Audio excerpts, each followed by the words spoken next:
Bom dia, a paz do Senhor. Meus irmãos, hoje nós vamos estar meditando na terceira parte do nosso estudo, da segunda temporada, e hoje nós meditamos a respeito da parte humana na salvação, baseado na Epístola de Paulo aos Romanos, do capítulo 12 ao 16. É a condenação de todos os homens. Então nós iniciamos hoje, ou melhor, nós finalizamos hoje a nossa meditação, se o Senhor assim o permitir. Vamos orar. Pai, em nome de Jesus, nós agradecemos ao Senhor por ter estado todos os dias conosco, nos ensinando e fazendo com que aprendamos cada vez mais a Tua palavra. Nós agradecemos e pedimos que o Senhor nos dê sabedoria, unção e fale conosco neste estudo, nesta meditação. É a nossa oração em nome de Jesus. Amém. Então, irmãos, nós então estamos no capítulo 13 de Romanos. No versículo 4 foi onde nós paramos da última vez. Versículo 4 diz que a autoridade é ministro de Deus. As autoridades são ministros de Deus para o bem daqueles que fazem o bem e punidoras para os que praticam o mal. Ou seja, se você está fazendo o bem, se você está obedecendo às leis, se você não transgride, você não tem nada a temer. Não é verdade? Vamos imaginar uma estrada e que alguém está dirigindo. Mas este alguém está dirigindo a uma velocidade de 160, 180 km por hora, ou seja, acima da velocidade permitida aqui no Brasil, que são de 110 no máximo. Então essa pessoa é parada numa blitz na estrada e ela será multada, Ela vai sofrer uma punição pela sua transgressão, pelo aquele mal que ela praticou. Então, as autoridades são ministros de Deus e punidoras para os que praticam o mal. Mas se essa pessoa estiver dentro dos parâmetros que dizem, que rezam a lei de trânsito brasileira, ele não tem nada que temer, ainda que seja parado numa blitz. Ele não tem do que temer, pois as autoridades são ministros de Deus para o bem daqueles que fazem o bem. Mas vamos ler a passagem de Romanos que fala a respeito da autoridade, a demonstração da justiça de Deus, através das autoridades. Romanos 13, de 5 a 7, diz: portanto, é necessário que vocês se sujeitem à autoridade, não somente por causa do temor da punição, mas também por dever de consciência. Eu costumo dizer que não estou preocupado com eventuais multas de trânsito, não estou preocupado com a punição que porventura venha a receber. Eu estou preocupado em fazer o que é certo. Então, eu não ando na contramão, não é porque eu corro o risco de receber uma multa, mas porque é errado, é diferente. É isso que Paulo diz, que nós devemos nos sujeitar à autoridade, não somente por causa do temor da punição. Claro que é também pelo temor da punição, mas também e principalmente por dever de consciência. É por isso também que vocês pagam impostos, porque as autoridades são ministros de Deus, atendendo constantemente a esse serviço. Por que os governos cobram impostos? Para a manutenção da sociedade, no caso de imposto federal, para que o governo federal dê assistência aos estados e municípios para construir estradas, né? Postos de saúde e várias coisas que o governo é responsável. Por isso os impostos são cobrados e são justos. Então, Paulo diz que por isso também que nós pagamos impostos. Por isso também o quê? Por dever de consciência é que nós pagamos impostos. Porque as autoridades são ministros de Deus, atendendo constantemente a este serviço. Paguem, diz o apóstolo, a todos o que lhes é devido. A quem tributo, tributo. A quem imposto, imposto. A quem respeito, respeito. A quem honra, honra. Há pessoas que não acham errado honrar alguém, né? Mas não tem nada de errado, devemos honrar as autoridades, devemos honrar as pessoas que agem certo. Há pessoas que são dignas de honra. E devemos honrar essas pessoas. Devemos honrar os líderes religiosos, não é verdade? Os pastores, obreiros. Devemos pagar imposto. Devemos respeitar a quem merece respeito. Quem merece respeito? No primeiro momento, todas as pessoas têm que ser respeitadas, independentemente de quem sejam. Nós não podemos falar mal das pessoas por falar. Nós devemos respeitar os mais velhos, é verdade? Mas devemos respeitar todos, não importa quem eles sejam. Devemos respeitar os gays, eles são cidadãos como qualquer um de nós, que faz um tanto de coisa errada e faz outro tanto de coisas certas, igualzinho a mim e a você. Então, são dignos de respeito, devemos respeitá-los. Versículos 5 e 6, Paulo diz que é por dever de consciência que nós pagamos tributos. Devemos pagar todos os nossos impostos ao Estado fielmente, da mesma forma como somos fiéis nos dízimos. Os dízimos é uma espécie até de imposto, né? Porque o dízimo é para o suprimento da casa de Deus, diz a Bíblia. Ou seja, é para sustentar a igreja e aqueles que se dedicam em tempo integral à igreja. Versículo 7. A todos o que lhes é devido. Né? Devemos pagar a todos o que lhes é devido. A quem tributo, devemos pagar, né? Nossos impostos e tributos. A quem respeito, devemos respeitar as autoridades em primeiro plano, em primeiro lugar, mas todas as pessoas. E honrar. Honre seus dirigentes, sejam eles oficiais, estatais ou eclesiásticos. Honre seus dirigentes.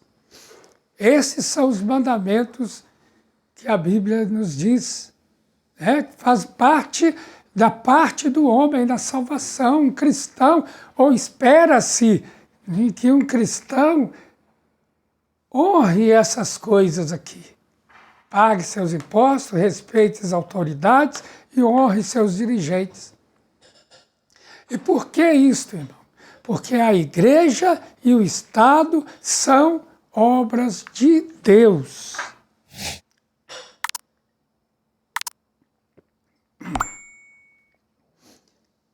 Eu fiz um quadrinho, né? Desse lado aqui a igreja, desse lado a nação. A igreja é estabelecida por Deus, enquanto que a nação também é restabelecida por Deus. Foi Deus quem dividiu o povo em nações, quem criou as nações, quem criou os idiomas, desde lá da Torre de Babel, onde Deus confundiu as palavras, as vozes das pessoas, cada um passou a falar de modo a não entender o que o outro falava, e isso naturalmente fez com que as pessoas que falassem o mesmo idioma se agrupassem em determinado local. Estava criada as nações. A igreja é governada por Cristo. Ele é o cabeça da igreja. Ele é a autoridade maior da igreja. A nação é governada pelo chefe de Estado, seja ele o presidente da República, seja ele o primeiro-ministro, seja o rei, dependendo do tipo de governo que a nação exerce. Continuando, a igreja, ou na igreja, as autoridades são os ministros da palavra. São ministros de Deus, levantados pelo Senhor, para exercer autoridade na igreja. Enquanto que a nação, as autoridades são os políticos. E talvez você pense aí, mas todo político é ladrão, eu não sei se são. Mas sejam ou não, eles são dignos do nosso respeito. Porque são autoridades delegadas, instituídas por Deus. Então, as autoridades são os políticos. Na igreja, a igreja é controlada por amor. Amor ao próximo. Amor a Deus em primeiro lugar. Ame ao Senhor, seu Deus, de todo o seu entendimento, com toda a sua alma, com todas as suas forças, e ao próximo como a você mesmo. Enquanto que a nação é controlada por lei. Existe todo um código de leis que regem a vida da sociedade numa nação e que nós temos de estar sujeitos a estas leis.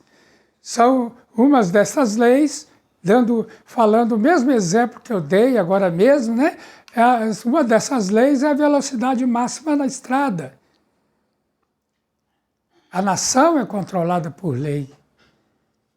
A nação, as leis de uma nação é que dizem o que você pode e o que não pode fazer. Quais são os seus direitos e quais são os seus deveres. Então, em última análise, estas leis da nação são também leis de Deus. Na igreja, os membros são todos os crentes, ou seja, todos aqueles que entregaram a sua vida a Jesus, que creem em Jesus como seu Salvador. Enquanto que na nação, os membros de uma nação são os seus cidadãos. Eu, você e todos aqueles que nasceram naquela nação. A igreja é financiada pelos dízimos. Pelos dízimos e ofertas. Os dízimos são para o sustento da igreja, dos ministros, dos obreiros da igreja. É também para fazer, e os dízimos e as ofertas, né? São para fazer o evangelismo da igreja, são para enviar missionários, enfim, para sustento da igreja.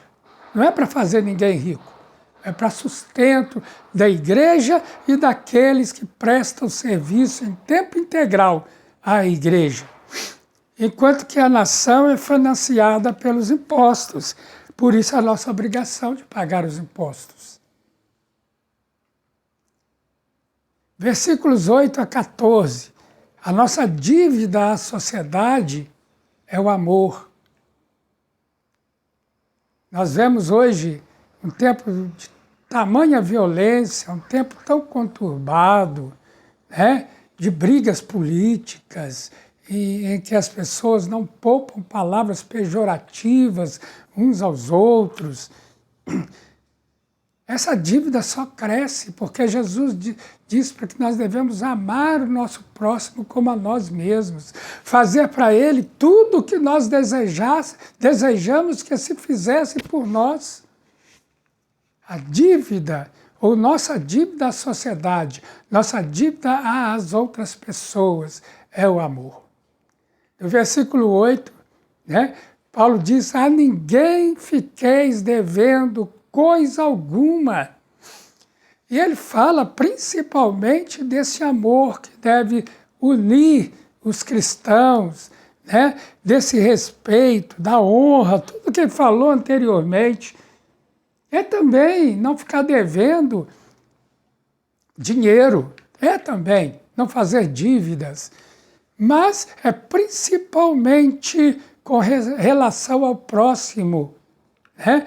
Tanto que ele fala: quem ama o próximo tem cumprido a lei. E por quê? Porque quem ama o próximo não mata, quem ama o próximo não furta, quem ama o próximo não mente. Por isso ele diz que quem ama o próximo tem cumprido a lei. Fazer não conta, a menos que seja motivado pelo amor. Eu posso fazer 1000 coisas por desaforo. Não vai adiantar nada. 1 Coríntios capítulo 15. Ainda que eu desse o meu corpo para ser queimado, se não houver amor, serei como um sino que retine. Na verdade, irmãos, uma coisa é amar quando nos leva a pecar.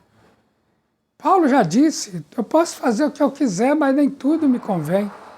E agora ele dá esse ensino, que uma coisa é amar quando nos leva a pecar, nos leva a fazer coisa errada. Não é o que entra, disse Jesus, não é o que entra que contamina o homem, mas é o que sai do coração, que nos corrompe. Os maus desejos, os maus desígnios, né? O ódio, a raiva, o sentimento de vingança, isso que contamina o homem. Sentimento de culpa também, tristeza, angústia, depressão, é isso que contamina o ser humano. Porém, se aquilo que ponho dentro de mim é inveja, rancor, cobiça, desonestidade e por aí vai, assim como aquilo do que me alimento é o álcool, por exemplo, né? Provoca a saída do mal. A pessoa embriagada, via de regra, ela fica, ela não se dá conta, não dá conta de si mesma, ela está se arriscando a fazer coisas erradas.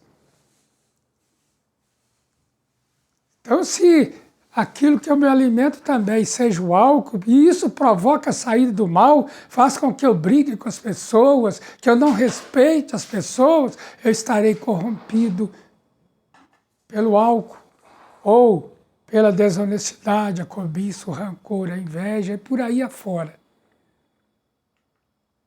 É por isso que é isso que faz da embriaguez uma coisa má, né? Que leva o irmão a tropeçar. Não é o álcool em si, está lá na garrafa, mas o domínio do álcool sobre a pessoa leva a pessoa a tropeçar. Profana o templo de Deus. O meu corpo é santuário de Deus. Diz a Bíblia: não sabeis vós que o vosso corpo é santuário de Deus? Somente o que é limpo deveria entrar nele. A gente sabe que nem sempre só entra o que é limpo. Entra muita sujeira, mas não deveria ser assim. Em resumo, nós devemos olhar sempre a preciosidade dos nossos irmãos, a preciosidade do nosso próximo, né?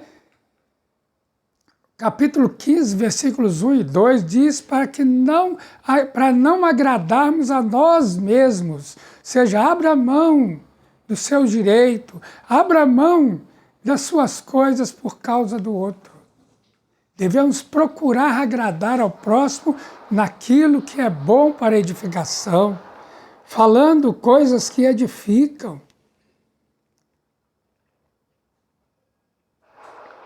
O versículo diz assim: porque também Cristo não se agradou a si mesmo, mas como está escrito, sobre mim caíram as injúrias dos que te injuriavam. Pois tudo o que no passado foi escrito, diz a palavra de Deus em Romanos 15:4, para o nosso ensino foi escrito, a fim de que pela paciência e pela consolação das Escrituras tenhamos esperança. E assim nós terminamos este estudo. Espero que você tenha sido abençoado. Espero que o Senhor possa ter falado com você, te mostrado um tanto de coisas que você não sabia. Amém? Esse estudo, ou neste estudo, eu consultei algumas fontes que eu cito aqui no final. Em primeiro lugar, com certeza, a Bíblia. Mas também um livro chamado A Justiça de Deus, de Morris Williams, da editora Vida, de 1979. Consultei também o livro Palestras em Teologia Sistemática, de Henri Clarence Tissot, de 1987, da Imprensa Batista Regular. E As Grandes Doutrinas da Bíblia, de Raimundo de Oliveira, também de 87, da CPAD. Se você se interessar e se aprofundar nesse assunto, procure um desses livros, leia um desses livros, ou todos, ou aqueles que você tiver oportunidade. Isso vai te enriquecer muito.